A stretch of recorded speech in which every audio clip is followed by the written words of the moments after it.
पर तू फानेलू ओसे का मतलब सुन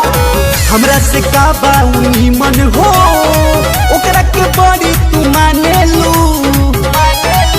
तब हमसे कराब मिलान जी हर मुझ पर हरदम देख रहे आई ठान जी सनकिला भर हवे हमारो पासान जी हाँ चलस हरदम सीना के तान जी ए जी सनकिला भर हमारो पासान जी बुझला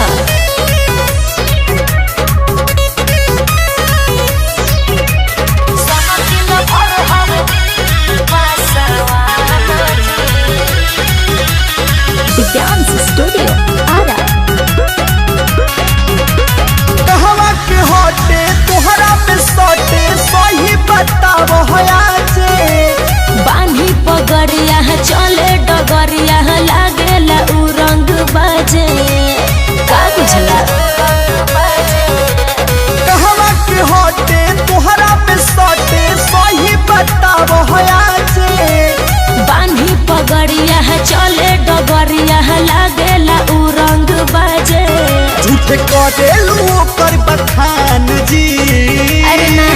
हर मुझ पर हरदम देख रहे आई ठान जी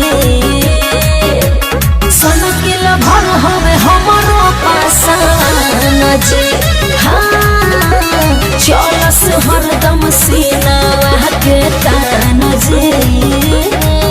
ए जी सनकिल भर हमारो पासान जी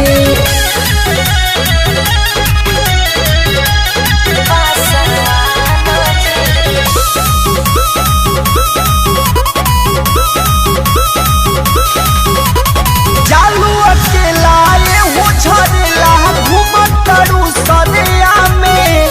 रमेश रेशमिया ललन भोजपुरी के चढ़ल जवानी बना में दिमाग रखला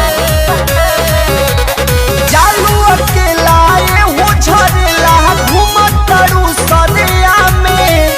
रमेश रेशमिया ललन भोजपुरी के चढ़ल जवानी बना में बात बुझे उपेंद्र नादान जी एहो मुझ पर हरदम देख रहे आई ठान जी सनकिला भर हवे हमारो पास